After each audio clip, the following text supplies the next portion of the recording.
देवी और सज्जनों, आज देश के कोने कोने से लाखों लोग जुड़े हैं हमारे साथ। उन सबको भी मेरी तरफ से जय सोमनाथ। साथियों, ये समय अद्भुत है, ये वातावरण अद्भुत है, ये उत्सव अद्भुत है। एक और स्वयं देवादिदेव महादेव, दूसरी ओर समुद्र की विशाल लहरें, सूर्य की किरणें, मंत्रों की ये गूंज, आस्था का ये उफान, और इस दिव्य वातावरण में भगवान सोमनाथ के आप सब भक्तों की उपस्थिति, ये इस अवसर को दिव्य बना रही है, भव्य बना रही है। और मैं इसे अपना बहुत बड़ा सौभाग्य मानता हूं कि सोमनाथ मंदिर ट्रस्ट के अध्यक्ष के रूप में मुझे सोमनाथ स्वाभिमान पर्व में सक्रिय सेवा का अवसर मिला है।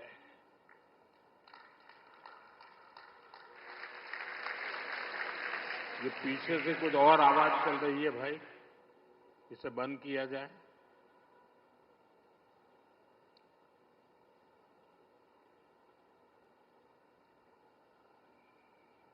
बहत्तर घंटों तक अनवरत ओमकार का नाद, 72 घंटों का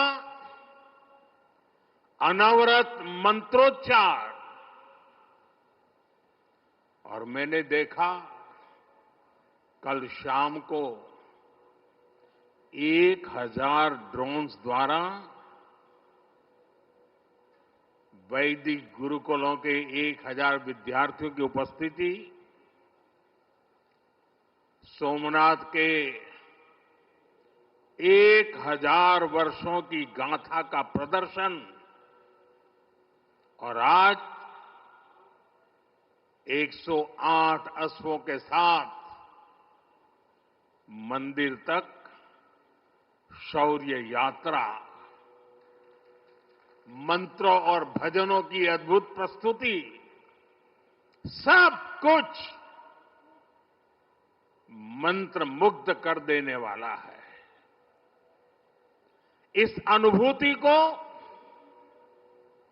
शब्द अभिव्यक्त नहीं कर सकते, इसे केवल समय ही संकलित कर सकता है। इस आयोजन में गर्व है, गरिमा है, गौरव है, और इसमें गरिमा का ज्ञान भी है। इसमें है वैभव की विरासत, इसमें है आध्यात्म की अनुभूति, अनुभव है, आनंद है, आत्मीयता है, और सबसे बढ़कर देवाधिदेव महादेव का आशीर्वाद है। आइए मेरे साथ बोलिए, नमः पार्वती पतये हर हर महादेव।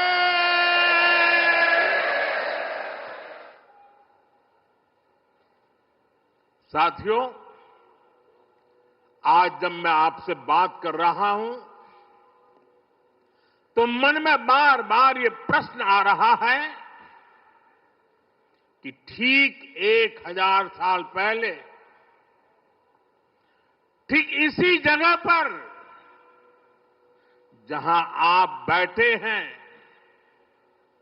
क्या माहौल रहा होगा। आप जो यहां उपस्थित हैं, उनके पुरखों ने,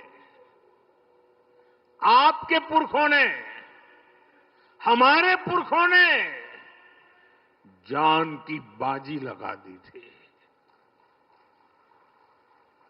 अपनी आस्था के लिए, अपने विश्वास के लिए, अपने महादेव के लिए उन्होंने अपना सब कुछ न्योछावर कर दिया। 1000 साल पहले तब वो आतताई सोच रहे थे कि हमें जीत लिया, लेकिन आज 1000 साल बाद भी सोमनाथ महादेव के मंदिर पर फहरा रही ध्वजा पूरी सृष्टि का आह्वान कर रही है कि हिंदुस्तान की शक्ति क्या है, उसका सामर्थ्य क्या है।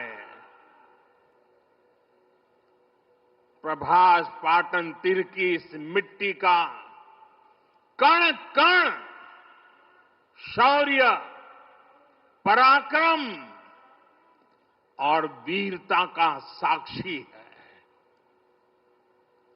सोमनाथ के इस स्वरूप के लिए कितने ही शिव भक्तों ने, संस्कृति के उपासकों ने, संस्कृति के ध्वज धारकों ने अपने प्राणों की आहुति दी है। आज सोमनाथ स्वाभिमान पर्व पर सबसे पहले मैं हर उस वीर वीरांगना को नमन करता हूं जिसने सोमनाथ की रक्षा को, मंदिर के पुनर्निर्माण को अपना जीवन ध्येय बनाया, अपना सब कुछ देवाधिदेव महादेव को अर्पण कर दिया। भाइयों बहनों, प्रभास पाटन का एक क्षेत्र भगवान शिव का अपना क्षेत्र तो है। इसकी पवित्रता भगवान श्री कृष्ण से भी जुड़ी है। महाभारत काल में पांडवों ने भी इस तीर्थ में तपस्या की थी। इसलिए ये अवसर भारत के अनगिनत आयामों को नमन करने का भी अवसर है।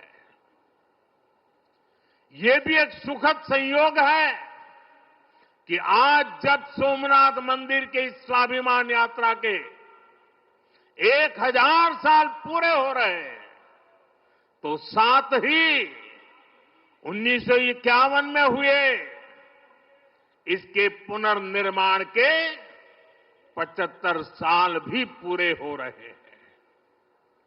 मैं दुनिया भर के करोड़ों श्रद्धालुओं को सोमनाथ स्वाभिमान पर्व की शुभकामनाएं देता हूं। साथियों, सोमनाथ स्वाभिमान पर्व 1000 साल पहले हुए विध्वंस के स्मरण के लिए नहीं, ये पर्व 1000 साल की यात्रा का पर्व है। साथ ही ये हमारे भारत के अस्तित्व और अभिमान का पर्व है, क्योंकि हमें हर कदम पर, हर मुकाम पर सोमनाथ और भारत में अनोखी समानताएं दिखती है। जैसे सोमनाथ को नष्ट करने के एक नहीं अनेकों प्रयास हुए, दुष्प्रयास हुए, उसी तरह विदेशी आक्रांताओं द्वारा कई सदियों तक भारत को खत्म करने की लगातार कोशिशें होती रही, लेकिन न सोमनाथ नष्ट हुआ और न ही भारत नष्ट हुआ, क्योंकि भारत और भारत की आस्था के केंद्र एक दूसरे में समाये हुए हैं।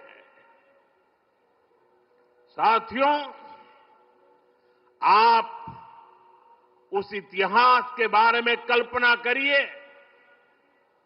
आज से 1000 साल पहले सन 1026 में सबसे पहले गजनी ने सोमनाथ मंदिर को तोड़ा। उसे लगा उसने सोमनाथ का वजूद मिटा दिया, लेकिन कुछ वर्षों के भीतर भीतर सोमनाथ का पुनर्निर्माण हो चुका था। 12वीं शताब्दी में राजा कुमारपाल ने मंदिर का भव्य जीर्णोद्धार करा दिया था, लेकिन 13वीं शताब्दी के अंत में अलाउद्दीन खिलजी ने सोमनाथ पर फिर आक्रमण का दुस्साहस कर दिया।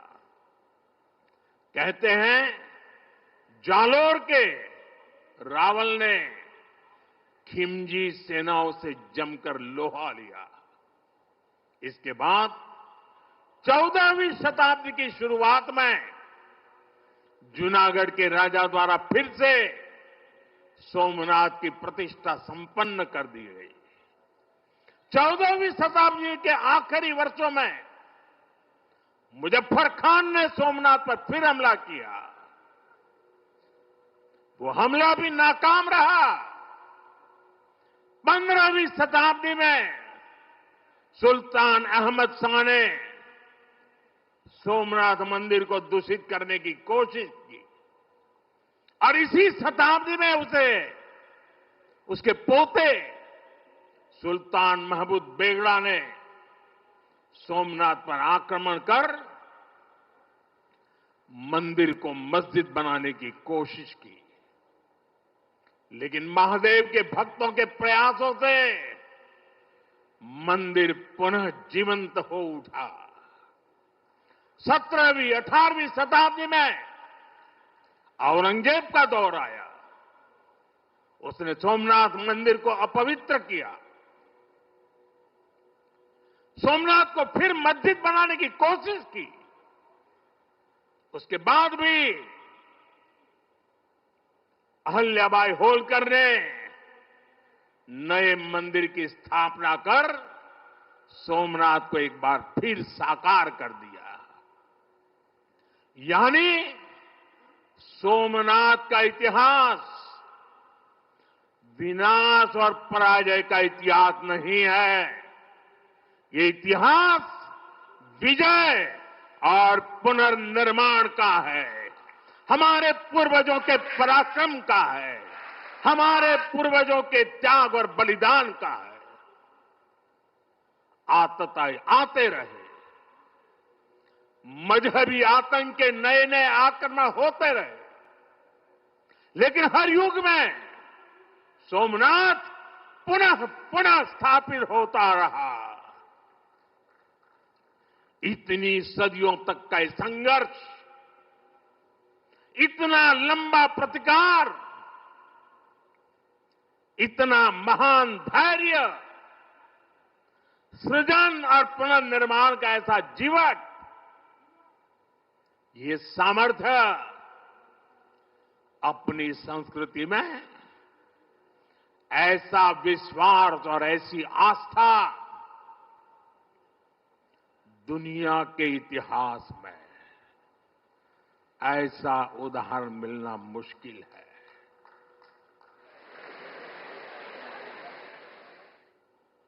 जरा મને જવાબ આપજો પહેલા। આપણે આપણા પૂર્વજોના પરાક્રમનું પુણ્ય સ્મરણ કરવું જોઈએ કે ના કરવું જોઈએ? આપણા પૂર્વજોએ કરેલા પરાક્રમમાંથી પ્રેરણા લેવી જોઈએ કે નહીં લેવી જોઈએ? એવો કોઈ દીકરો હોય, એવા કોઈ સંતાન હોય કે જે પોતાના પૂર્વજોને ભૂલવા માટેના નાટક કરે? भाइयों बहनों, जब गजनी से लेकर औरंगजेब तक तमाम आक्रांता सोमनाथ पर हमला कर रहे थे तो उन्हें लग रहा था कि उनकी तलवार सनातन सोमनाथ को जीत रही है। वो मजहबी कट्टरपंथी ये नहीं समझ पाए कि जिस सोमनाथ को वो नष्ट करना चाहते हैं उनके नाम में ही सोम अर्थात अमृत जुड़ा हुआ है। उसमें हलाहल को पीकर भी अमर रहने का विचार जुड़ा है। उसके भीतर सदा शिव महादेव के रूप में वो चैतन्य शक्ति प्रतिष्ठित है जो कल्याण कारक भी है और प्रचंड तांडवः शिवः ये शक्ति का स्रोत भी है। भाइयों बहनों, सोमनाथ में विराजमान महादेव, उनका एक नाम मृत्युंजय भी है। मृत्युंजय जिसने मृत्यु को जीत लिया हो, जो स्वयं काल स्वरूप है। यतो जायते पाल्यते येन विश्वम तमीस भजे लियते यत्र विश्वम, अर्थात ये सृष्टि उन्हीं से उत्पन्न होती है, उन्हीं में लय हो जाती है। हम मानते हैं त्वमेको जगत व्यापको विश्व रूप, यानी शिव पूरे जगत में व्याप्त है। इसलिए इस हम कण कण कंकड़ कंकड़ में भी उस शंकर को देखते हैं। फिर कोई उन शंकर के कितने स्वरूपों को नष्ट कर सकता है? हम तो वो लोग हैं जो जीव में भी शिव को देखते हैं। उनसे हमारी आस्था को कोई कैसे डिगा सकता था? और साथियों, ये समय चक्र है कि सोमनाथ को ध्वस्त करने की मंशा लेकर आए मजहबी आतताई आज इतिहास के कुछ पन्नों में सिमट कर रह गए हैं। और सोमनाथ मंदिर उसी विशाल समंदर के किनारे गगनचुंबी धर्म ध्वजा को थामे खड़ा है। सोमनाथ का ये शिखर मानो उद्घोष कर रहा है, चंद्रशेखरम आश्रय मम किम करिष्यति वै यम, अर्थात मैं चंद्रशेखर शिव पर आश्रित हूं, काल भी मेरा क्या कर लेगा। साथियों, सोमनाथ स्वाभिमान पर्व इतिहास के गौरव का पर्व तो है ही, ये कालातीत यात्रा को भविष्य के लिए जीवंत बनाने का माध्यम भी है। हमें इस अवसर को अपने अस्तित्व और पहचान को सशक्त करने के लिए उपयोग करना है। आप भी देखते हैं, अगर कहीं किसी देश के पास कुछ 100 साल पुरानी विरासत होती है, वो देश उसे अपनी पहचान बनाकर दुनिया के सामने प्रस्तुत करता है। वहीं भारत के पास सोमनाथ जैसे हजारों साल पुराने पुण्य स्थान है। ये स्थान हमारे सामर्थ्य, प्रतिरोध और परंपरा के पर्याय रहे हैं। लेकिन दुर्भाग्य से आजादी के बाद गुलामी की मानसिकता वाले लोगों ने उनसे पल्ला झाड़ने की कोशिश की। उस इतिहास को भुलाने के कुत्सित प्रयास हुए। हम जानते हैं, सोमनाथ की रक्षा के लिए देश ने कैसे कैसे बलिदान दिए थे। रावल कन्नड़े जैसे शासकों के प्रयास, वीर हमीरजी गोहिल का पराक्रम, बेगड़ा भील का शौर्य, ऐसे कितने ही नायकों का इतिहास सोमनाथ मंदिर से जुड़ा है। लेकिन दुर्भाग्य से इन्हें कभी उतना महत्व नहीं दिया गया। बल्कि आक्रमण के इतिहास को भी कुछ इतिहासकारों और राजनेताओं द्वारा व्हाइट वॉश करने की कोशिश की गई। मजहबी उन्माद की मानसिकता को केवल साधारण लूट बताकर ढंकने के लिए किताबें लिखी गई। सोमनाथ मंदिर एक बार नहीं, बार बार तोड़ा गया। अगर सोमनाथ पर आक्रमण केवल आर्थिक लूट के लिए हुए होते तो 1000 साल पूर्व पहली बड़ी लूट के बाद रुक गए होते। लेकिन ऐसा नहीं हुआ। सोमनाथ के पवित्र विग्रह को तोड़ा गया। बार बार मंदिर का स्वरूप बदलने की कोशिश हुई और हमें पढ़ाया गया कि सोमनाथ को लूट के लिए तोड़ा गया था।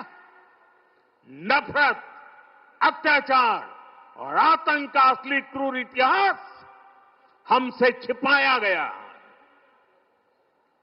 साथियों, हमने धर्म के प्रति ईमानदार कोई भी व्यक्ति ऐसी कट्टरपंथी सोच का समर्थन नहीं करेगा। लेकिन तुष्टीकरण के ठेकेदारों ने हमेशा इस कट्टरपंथी सोच के आगे घुटने टेके। जब भारत गुलामी की बेड़ियों से मुक्त हुआ, जब सरदार वल्लभ भाई पटेल ने सोमनाथ के पुनर्निर्माण की शपथ ली, तो उन्हें भी रोकने की कोशिश की गई।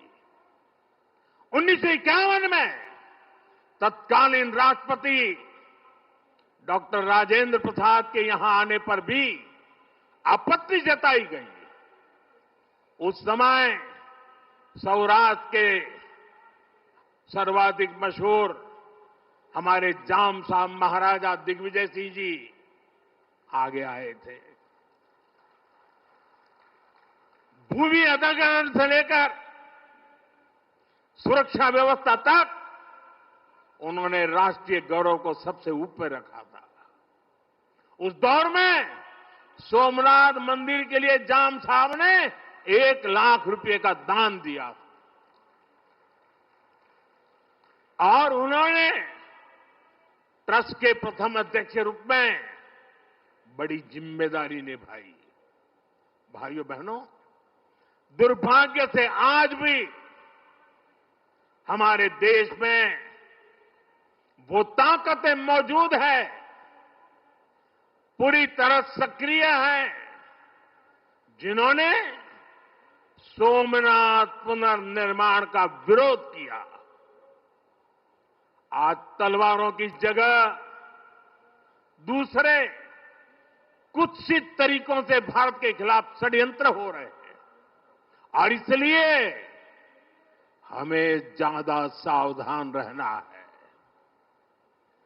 हमें खुद को शक्तिशाली बनाना है, हमें एक रहना है, एकजुट रहना है, ऐसी हर ताकत को हराना है जो हमें बांटने की साजिशें रच रही है।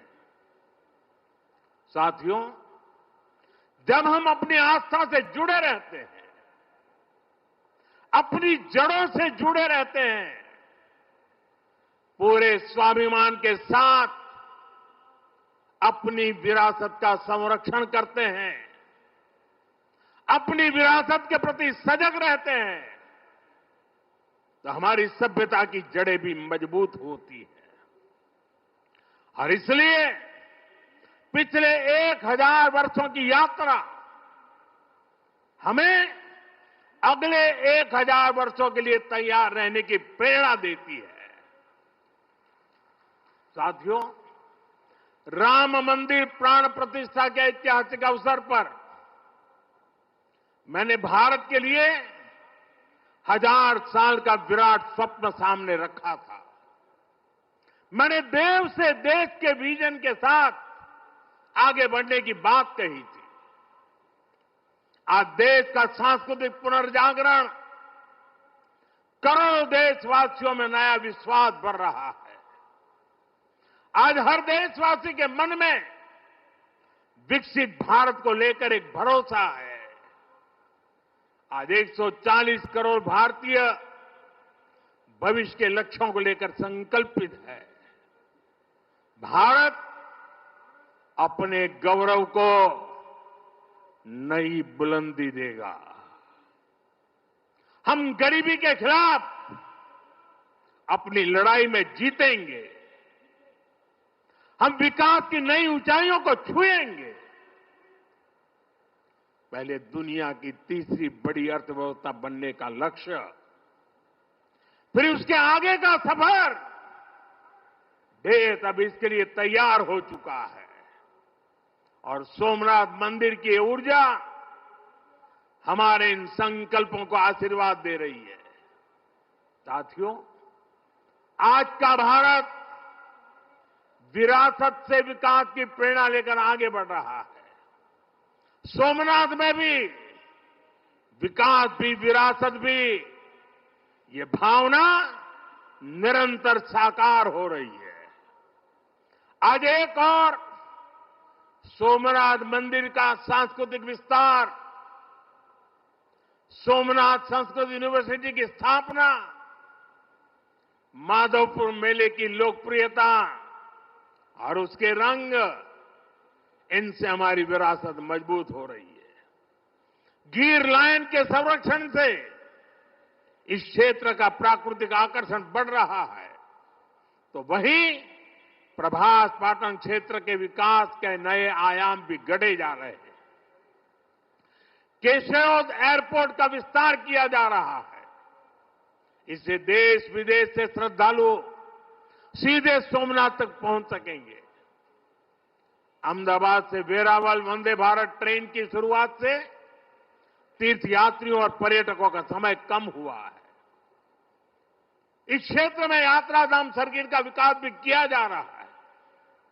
यानी आज का भारत आस्था को स्मरण करने के साथ ही इंफ्रास्ट्रक्चर, कनेक्टिविटी और टेक्नोलॉजी के जरिए उसे भविष्य के लिए सशक्त भी कर रहा है।